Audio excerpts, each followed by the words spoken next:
Are you a fan of the fatigue game plan in TCGs and are looking to do a little bit of that here in Flesh and Blood? Well, today I actually have a very interesting deck list that is based off of none other than our new world champion. Let's go ahead and take a look at our Mystic Illusionist Enigma Ledger of Ancestry on today's episode of $100 Hero.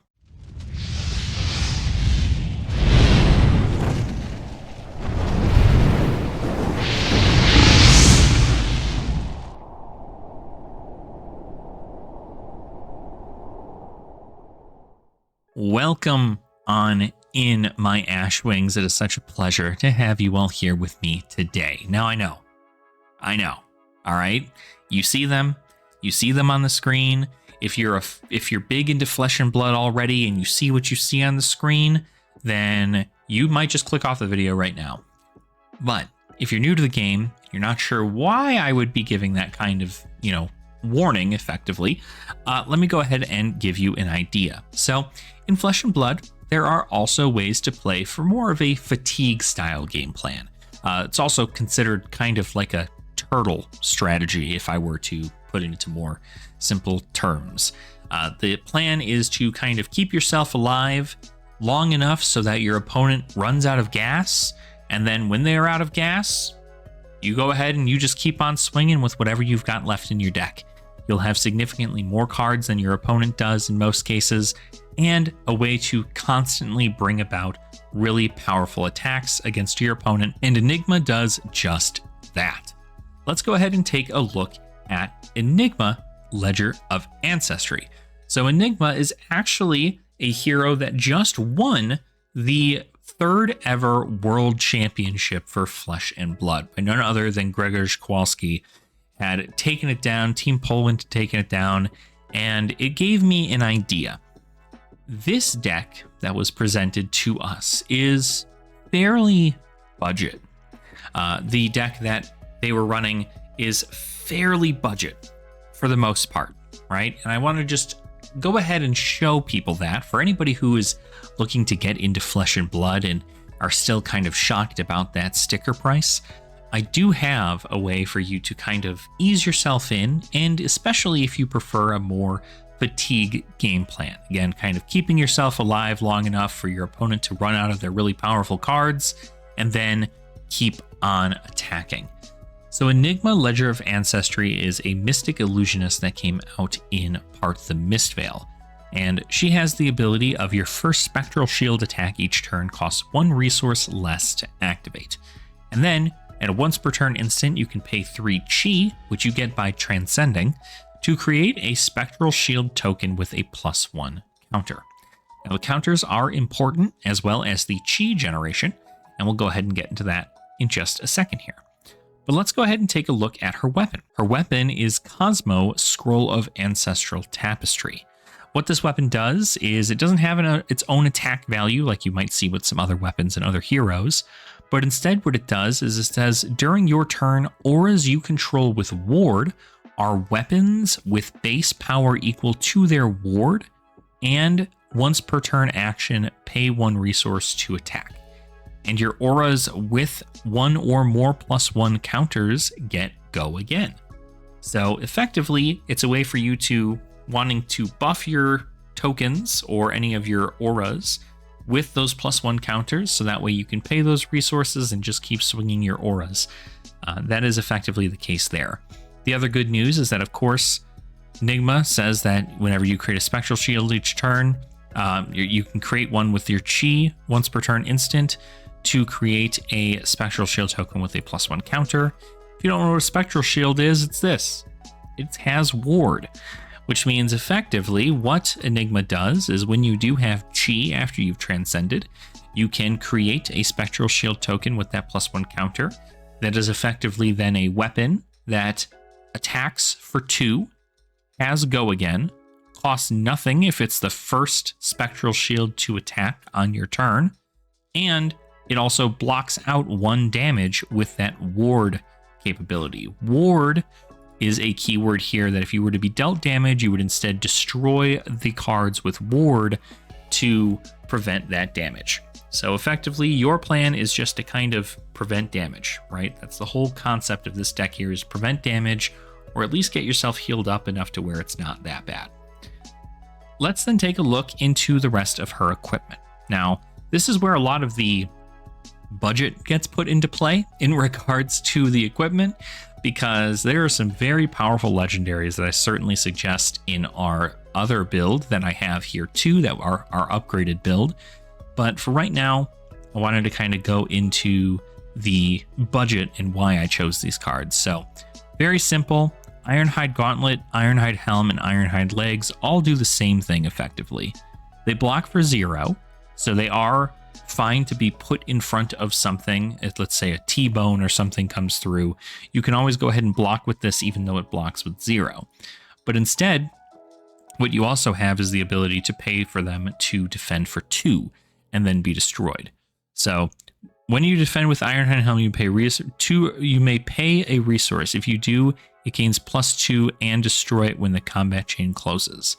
So you have that same ability for each of these here.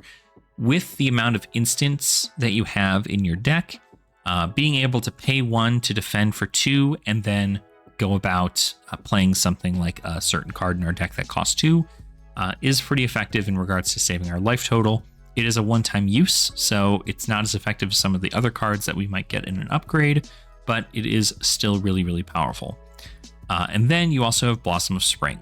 This is you're going to want to use this kind of later on in the game for the most part, but Blossom of Spring, you just destroy it, you get a resource at action speed, but it's only once. Blossom of Spring is effectively our cheaper budget Fyendal Spring Tunic, which we are running in our upgraded build, and I'll show off, but this is just another way for you to get a slight card advantage in this situation whenever you're trying to, if you ever need that extra resource to kind of get that tempo back in your favor, then Blossom of Spring is certainly going to be something that you're going to want. Now let's move into the main deck. So we've got 60 cards in the main deck here, 15 cards in the sideboard, and we'll kind of go over why I chose these things here and why, obviously, because I just said that.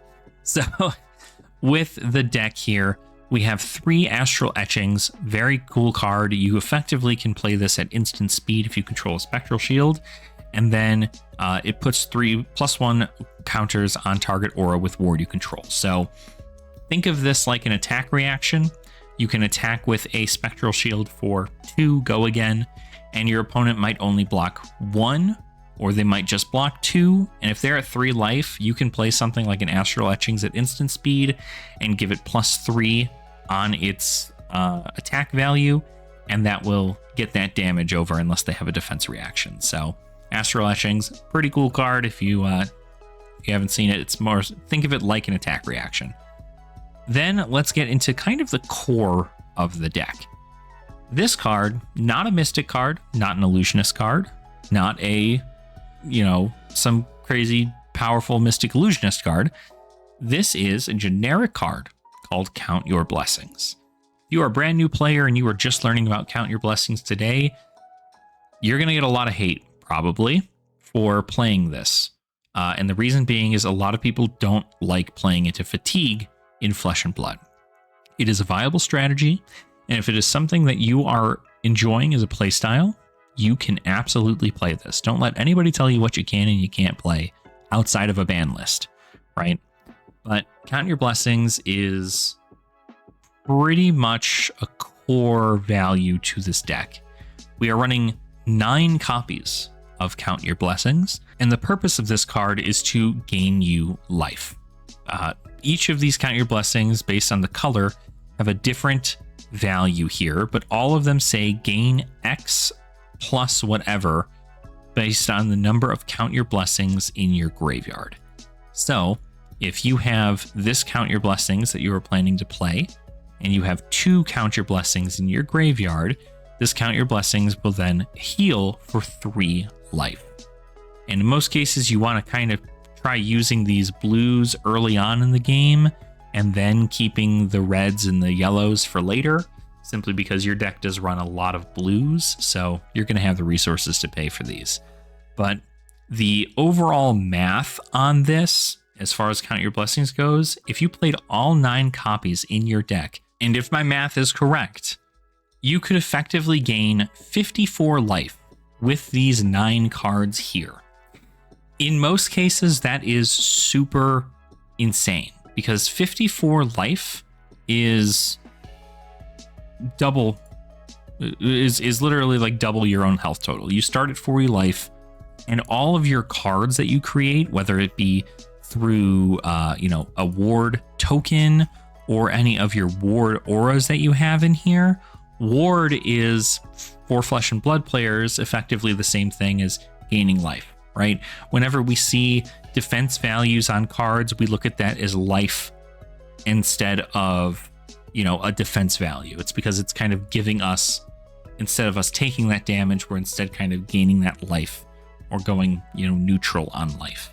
So Count Your Blessings gaining 54 life total throughout the course of a game is incredibly powerful, like crazy powerful. And that's if you played all 3 of the blues, all 3 of the yellows, and all 3 of the reds throughout the course of your game. Now, this is not always going to happen, but when it does, you're going to enjoy it. Because it's certainly enough for your opponent to kind of, they're going to play all their reds at the beginning of the game, and then they're going to be left with blues towards the end of the game.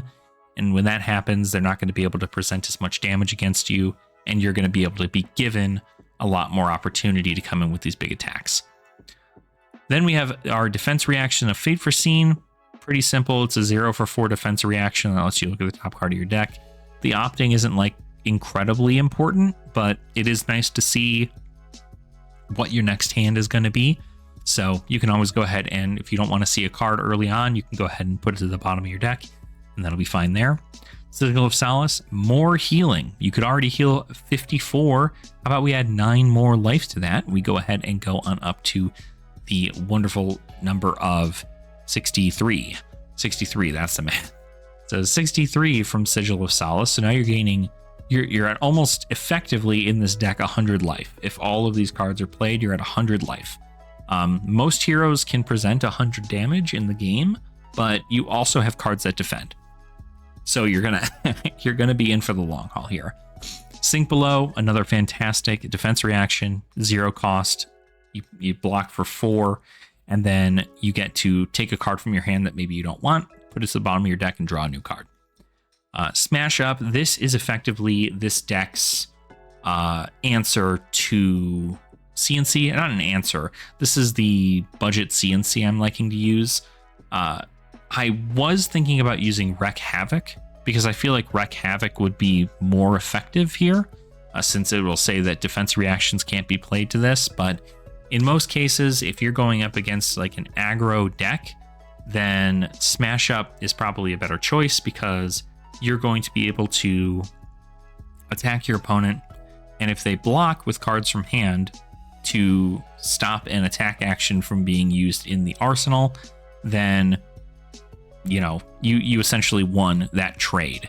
And if they don't, and you end up having an arsenal target that is an attack action, it'll get banished. So it ends up working out really well. The next card we have is Spectral Manifestations. This is a great card to play if you end up having all of your auras wiped out and you don't have any auras on your board. Playing a Spectral Manifestations allows you to create a Spectral Shield token, give it 3+1 counters, and then you'll be able to attack with it for free, and it will also have Go Again because of Cosmo. So this effectively creates a 0 for 4 with Go Again, which is really nice, especially if you have another follow-up of maybe creating another aura or even attacking with something like a Smash Up, because you can easily go ahead and create that Spectral Manifestation, do a 0 for 4, and then pay another resource, the leftover resource there, to play Smash Up for 5 damage to try and target their arsenal. So great tech there. Then let's go into some more of these bigger, more mystic-esque cards. We have Waning Vengeance, 3 copies of the red here. This is great to play on your opponent's turn to block out 3, because while it doesn't actually have a block value in and of itself, you can play it at instant speed, play it down. If you pitch a blue to pay for this cost, when this is destroyed by having its ward block out the next attack, then it will create a Spectral Shield token for you. This is great for your next turn. If you have even anything going on, you can always go ahead and swing that Spectral Shield for some damage. But even if you don't have that capability, I mean, blocking 3 and then at least having another block 1 on the board afterwards, that makes this essentially a 1 cost 4 block on different attacks. Then you have Waxing Spectre. This is a very powerful card to play on your turn. If you play Waxing Spectre, you pitch a blue for it, and then it enters with a +1 counter on it. It's already at Ward 3, so again, this is going to be able to be, you're going to be able to attack with this for 1 resource, that 1 leftover resource that you have from playing Waxing Spectre. You can go ahead and then attack with Waxing Spectre for 4 with Go Again, and then you can go ahead and even create a Spectral Shield or play a different aura and swing with that aura as well, so long as you have the resources for it. So it's a great beginner card, a great combat chain starter, if you would, if you don't have anything else there. Restless Coalescence is a great card for Enigma. It's an illusionist instant, so it's not mystic specific, but Restless Coalescence is great because you can effectively play this at instant speed if you know your opponent is going to be destroying one of your cards with a lot of counters on them. You can play this at instant speed, have them absorb those counters onto Restless Coalescence, and then also in the same vein, remove a counter to create a Spectral Shield.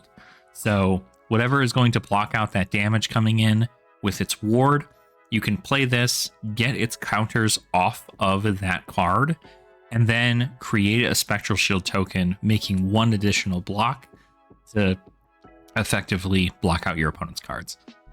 It's neat because it gets to just kind of take them off of there, and you'll see why this is important, because there is a card in here that is able to kind of stack up those counters pretty heavily.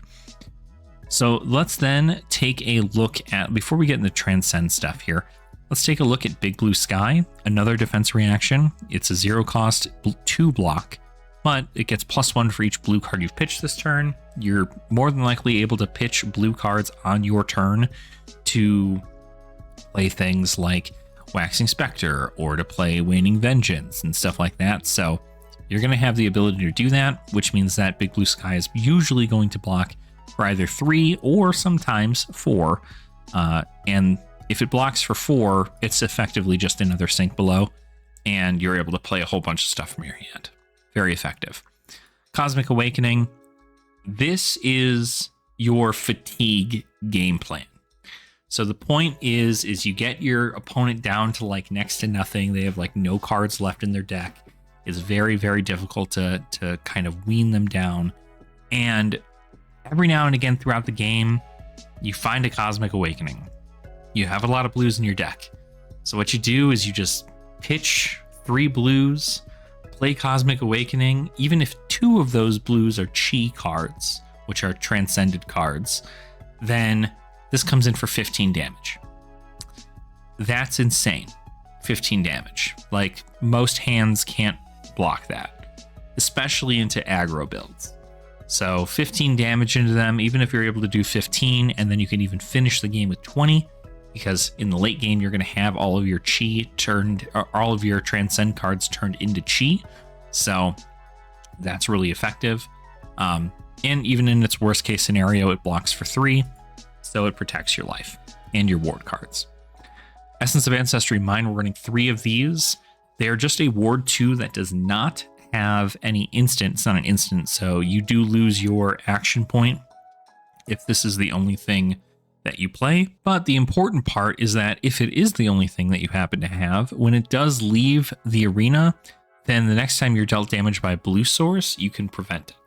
So this is really effective in that late game, because most decks will only have blues left in their deck in that late game, or at least a large portion of them will have blues only in their late game stage of things, because that's what they're pitching in order to pay for their cards. So this will block out a whole card from it because it'll be prevented, which is really, really cool. So love to see the Essence of Ancestry It's very niche. It's kind of like if it's the only card left in your hand, you can just play it, and then you at least get to have it block 2, and then block maybe 3 or 1 or something. Next, what we were able to put into this wonderful deck is actually Levels of Enlightenment. So Levels of Enlightenment, if you are unaware, is a really powerful Mystic card that you can play in Zen, New, and Enigma.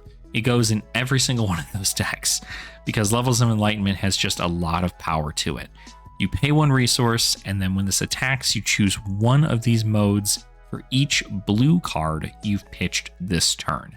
So you can attack with it, you can pitch, and then at instant speed, you can do some other shenanigans to be able to get more blues into the pitch zone, effectively turning on 2, if not all 3 of these modes for Levels of Enlightenment. If you're able to have this card get Go Again, come in for 5 damage, and also draw a card, that is the best method there.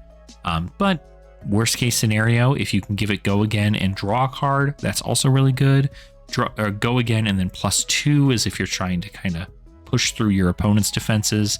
It's another great tech for that. Then we go into Manifestation of Miragai. So when we saw that card, Restless Coalescence, that cared about taking these counters off of things, Manifestation of Miragai is what we're looking at, because it enters the arena with 2 +1 counters, and if a Chi was pitched to play this, instead this enters the arena with 4 +1 counters. It also then has Ward X, where X is the number of +1 counters on it. So you do already have cards that give +1 counters, and those cards are going to be incredibly effective in regards to Manifestation of Miragai. But in most cases, this has Ward X with +4 on it. So because of Cosmo, your weapons, or your auras, which are your weapons, attack for their ward value plus any +1 counters on them. So this is, you pay 3 resources, that's a Chi, to play this card. It comes in and blocks 4. If your opponent does any kind of instant speed shenanigans, it can block 4. Or you're attacking it for 8, right? 8 damage for 1 resource, effectively. 1 card and a resource. So Manifestation of Miragai, incredibly cheap card, believe it or not, for how powerful it is in this deck.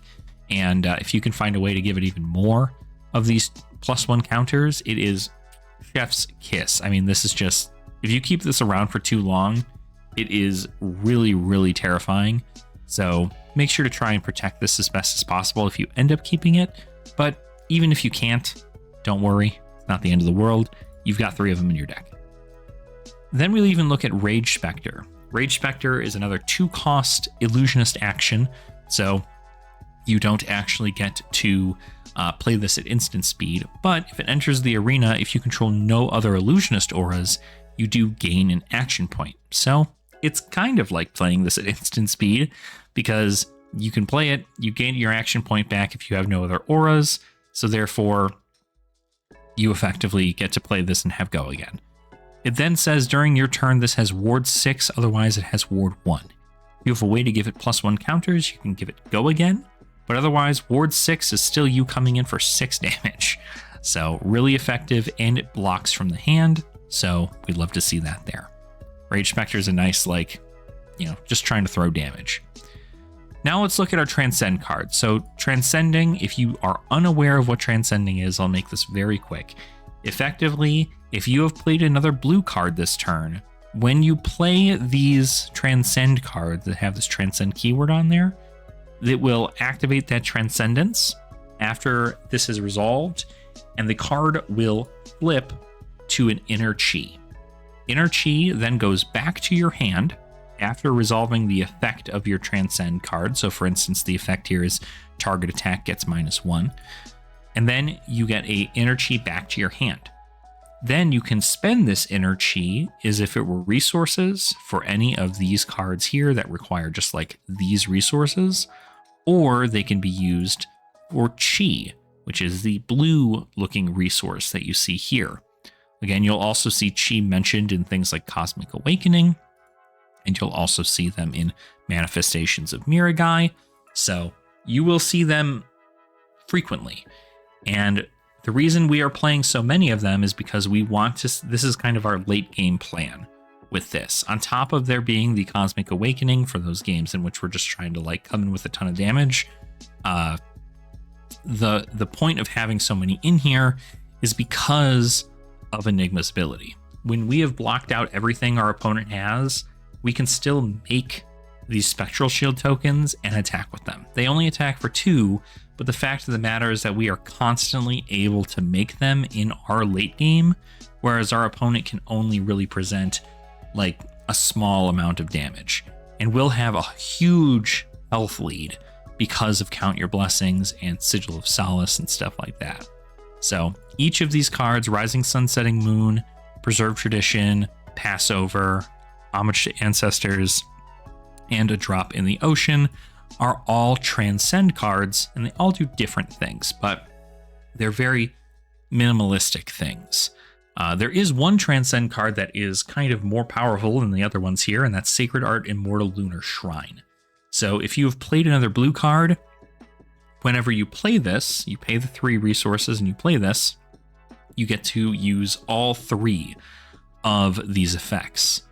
Or even if you just need to play a card, right? If you played a blue card and you just need a chi, you can play this and then you can just Transcend, or you can choose just one of these other ones here. So if you know Spectral Shield tokens are going to win you the game, perfect. If you know putting a +1 counter on each aura with ward you control is going to help you win the game, perfect.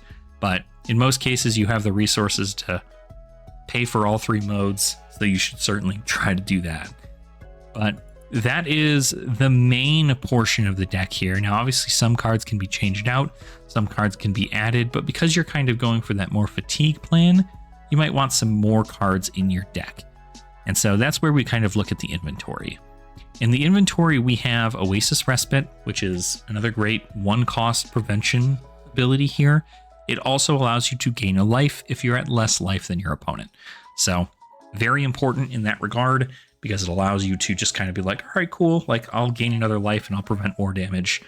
This is great against those decks that deal with things like Dominate or any powerful like 4 power on hits.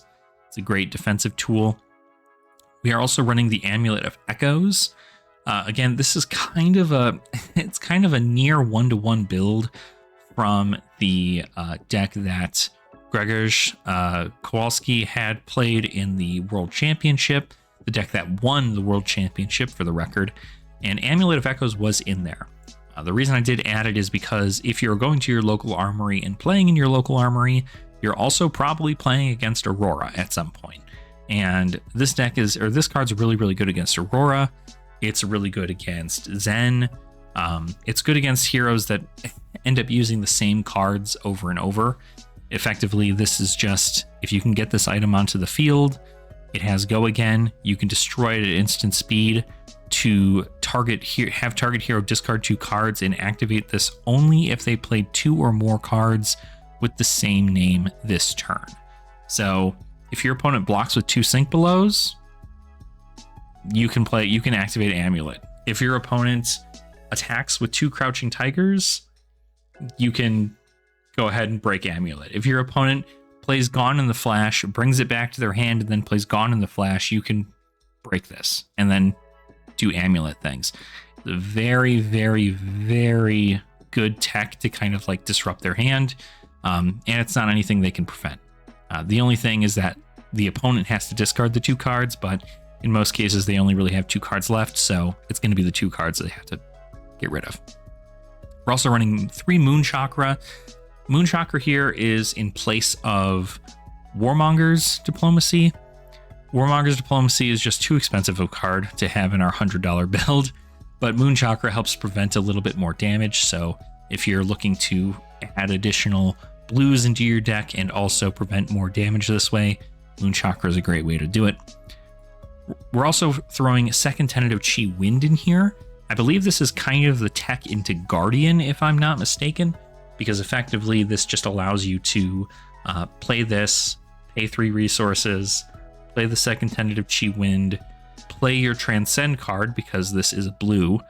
Now effectively you're playing a 5 power attack with Go Again. You have a Chi in your hand, and you're able to play other auras in order for you to attack as well. So second tentative chi win is a great way to do it. It also blocks for 3, so it's great. The Sift in here, put up to 2 cards from your hand on the bottom of your deck, then draw that many cards. This is in most cases if you're looking for chi, or if you're looking for any of your big power cards like Manifestations of Miragai or something of the sort. You can kind of redo 2 cards in your hand and get them all figured out. And it's a blue. So if you play this and you already have a Transcend card in your hand, or maybe you're looking for a Transcend card to get some chi, you can always go ahead and play Sift, get 2 cards from your hand, put them on the bottom, draw 2 cards. And if one of those cards is one of our Transcend cards, you can then go ahead and play it because you played a blue. So very great starter if you're looking to kind of fix your hand and get the chi rolling. And then we look at our Arcane Barrier suite. So Arcane Barrier, obviously very important in the overall game plan of Flesh and Blood. You're only going to really want to run AB1 into Rune Blades, but sometimes you'll run AB2 if you really feel like maybe you want to do that against like Aurora. But AB1 is effectively just enough to kind of get by. AB3, though, is more so for wizards. So when I say AB, I mean Arcane Barrier. For those of you who are new, might not know what Arcane Barrier is. Arcane Barrier is a way for you to prevent that arcane damage that's coming in you from wizards or rune blades or stuff like that. If you are going against a rune blade, Calming Gesture is the card I would say to put in there. But if you are playing against a wizard, you're going to want to put all 3 of these in here. Crown of Reflection allows you to destroy an illusionist aura you control, and then you can put an illusionist aura from your hand into the arena with cost less than or equal to the aura destroyed this way. So it effectively lets you swap out some stuff there. Then Silent Stiletto. This doesn't do a whole lot in regards to the Phantasm stuff because you don't really have anything that has Phantasm, but it is still Arcane Barrier. It's got a 0 block in here, so it's going to be great if, you're not going to be playing this into Mechanologist, but if for some reason they need a value for that, they'll have that there. Just another illusionist leg piece that has Arcane Barrier. It's very good. So that is effectively the deck. That is everything that we've looked at here. I hope I did some good explaining in regards to what the deck does. It creates ward auras, and it blocks and it heals. That's it. Just block and heal until you find an opening to do something, then do it. That's it. The whole concept of the deck. And it costs you a whopping $100. Now it says 110 up here, but as we can see, if we go down here, you're looking at $93 for this entire deck. The only cards that are missing from this deck to make it a more expensive version of the deck are 3 copies of Command and Conquer, 3 copies of Warmonger's Diplomacy, and a bunch of legendary equipment pieces. Those are the only things that are changing this deck from being the deck that won Worlds and a budget deck. So if you do want to try out Enigma at this level at a more fatigue style game plan, this is certainly a fantastic way. You can swap out these smash ups for Command and Conquers, and you can swap out these Moon Chakras for Warmonger's Diplomacy, but I'm going to show you what you can do with just another $250 as we go into our $350 version of the deck. The only thing we did here, is we simply took out Blossom of Spring, we took out Ironhide Helm, and we took out Ironhide Legs. And instead what we put in is Findel Spring Tunic, we put in Phantasmal Footsteps, and we put in Traverse the Universe. We got rid of 3 commons and we put in 3 legendary pieces. That's it. For $250, we are able to now add an insane amount of value into our deck. And when I mean that these are like game-changing cards, I mean that. Findel Spring Tunic, again, we've gone over this on 2 other $100 hero videos, and it's going to be on nearly every one. If you don't have a Findel Spring Tunic by now, I suggest getting one. It should be one of the first things you purchase if you're going to make like a big investment purchase into Flesh and Blood. Then Final Spring Tunic is certainly one to pick up. It's a generic chess piece. It's one of the most powerful chess pieces in the game, and it's really good in this deck because it allows you to gain that additional resource, which you can use to play all of our one-cost things like Astral Etchings. You can use it to play one-cost stuff like, Levels of Enlightenment, but you're going to want to pitch for that. If you're looking at other little one-cost things, even for paying for Rage Spectre, you can pitch a red and the Tunic cost to play Rage Spectre. There's just a lot of value in Spring Tunic, so if you haven't already gotten one, definitely get that. And then the two new cards here outside of that are Phantasmal Footsteps, which is replacing that Ironhide Legs. This is about $115 last I checked, maybe even probably $130 now. It's a very, very expensive card for like nearly no reason outside of the fact that it does really good stuff. It's not super rare to find. There's tons of them that are available on the market depending on whether or not Illusionist is popular or not. But Phantasmal Footsteps is a great card. Effectively, what you can do here is if you are looking to get additional block against these aggro decks that are not normally attacking with a powerful 6-power attack, you can always go ahead and pay a resource to have Phantasmal Footsteps gain 1 defense. Its defense value becomes 1 until the end of turn, and then you can block with it like you would any other piece of equipment. The only downside is that if this does end up blocking a non-illusionist attack with 6 or more power, you will destroy Phantasmal Footsteps when the combat chain closes. So it is incredibly important. This is not to be blocked on turns where your opponent might have like a lightning press. But if your opponent's coming in with like a Starfall, you can block with Phantasmal Footsteps, right? You just got to know when to block with it, but you're paying that resource. You're able to go ahead and use Arcane Barrier to get rid of some arcane damage if your opponent's on Arcane. And then you have the Phantasmal Footsteps to block out effectively another card. So really good into the aggro game. I don't really suggest playing this into the Guardian matchup. It's nice for sure, but you're not really going to have any of your attack actions destroyed because you don't have Phantasm. So you can certainly still run Silent Stilettos, but I wouldn't do that either. You can, so as your only foot piece, you can still run Phantasmal Footsteps, but Guardian's not really prevalent in the meta right now. This can change to something like Mage Master's Boots or something if you wanted to go against a Guardian, but Phantasmal Footsteps is effectively the best foot piece for Illusionist, so it's really, really good. And then we also get Traverse the Universe. This is a card that is specifically for the Mystic Heroes and is run in nearly every Mystic Hero because it's just insanely bonkers. You block 2 with it. It's got Blade Break, so you only get to use this effect once. But when it defends, you get to search your deck for a chi, reveal it, and then put it into your hand, then shuffle. So you get to get that resource, that additional resource, to your hand for your turn. So this helps make Manifestations of Mirgai really threatening because you can block, get a chi back from your hand if you've already transcended one of these cards, and then you can just play Manifestations of Mirgai for, that amount, get one of these resources from Final Spring Tunic, and attack with Mirgai for 8. So, love to see that. You again can also find chi to use Enigma's ability. It's a great way to even get Cosmic Awakening to kind of get set up. If you have 2 chi in your hand already and you're missing that third to come in for 20 damage, you can just block with your Traverse the Universe, get that third chi into your hand if you've got 3, and then your turn can just come in for 20. So very, very powerful tech there.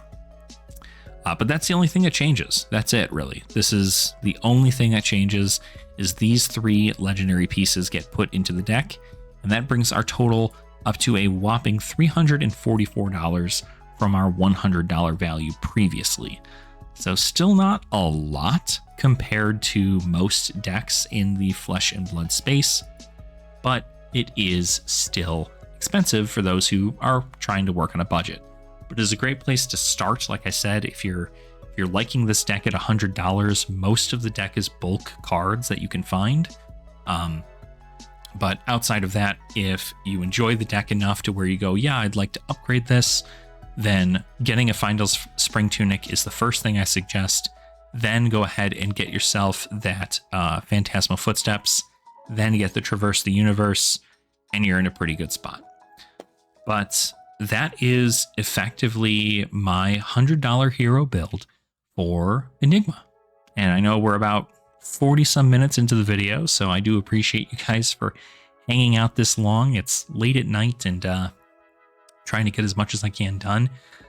But it's important to note that, again, this is just another fantastic example of the fact that these cards, these decks that win world championships, that win your local armory, right? They'll certainly be able to win your local armory, are nowhere near as expensive as people are saying they are. Most of these decks that win these big events are strictly limited to like 7 cards in the entirety of an 80 card deck that are actually worth an insane amount of money. Outside of that, the decks are fairly inexpensive for you to get started, and that's the purpose of this series, is to kind of show you all that you can build these tournament winning heroes so that you can try them out at your locals and see if you like their playstyle. There are other ways to build Enigma too. There are aggressive plans you can play with Enigma, but this is a more defensive plan. We haven't really covered a fatigue build yet on the $100 hero series, so I'm really happy to be doing that here and at least representing it, especially by representing the World Champions deck by making it a $100 hero build. So hopefully you guys enjoyed today's video. Hopefully you learned a little something. Maybe you're going to look to play this at your locals. I do want to again preface that while I personally believe that Count Your Blessings is a very, very fair game plan for a fatigue strategy build, there are a lot of people in the Flesh and Blood space that might think otherwise. And those people might be at your locals. So if you are expressing yourself through your game and you're counting your blessings and your opponent starts getting upset, just don't take it to heart, okay? It's not you. It's not, what you're doing. You're not being an awful person. A lot of people who are really good into the game and really, really respectful of the people of the community don't care whether or not you're playing Count Your Blessings, because most people want to play against a Count Your Blessings deck in order to determine how to beat it. So this is certainly a way to go about doing that and giving them those reps, and also learning yourself when the best timing is to play these cards. Do you play them early or do you wait to play them a little bit later? How do you work around stopping powerful cards like Poison the Well? How do you, kind of read your opponent on when you should play these cards and when should you not? It's very up in the air as far as these things are concerned, but I am really, really, really excited to just be showing you all how this deck works, and hopefully you can pilot it yourself at your locals and let me know in the comments if you do, because I do really want to see how everybody's game plan plays out with these $100 hero builds. So thank you all so much for watching. I do truly appreciate it. Go ahead and give that like button down below a little smooch. You can also subscribe to the channel if you have not already. And if you wanted to support the channel in a more deeper sense, you can also become a channel member. Channel members do get access to our podcast, The Common Language, earlier than everybody else does, about a week earlier than everyone else. You also get access to loyalty badges and emotes during our live stream. And eventually I'll be getting around to doing some kind of channel member giveaways. So if you guys are excited about that, you can always go ahead and join, and it's much appreciated, but it's absolutely not necessary. I'm just happy to have you here hanging out, trying out these budget builds and seeing what works for you, the new player. So thank you all so much for watching again. I do truly appreciate it. And I hope you continue having fun in the flesh and blood. And I'll see you all in our next episode of $100 Hero.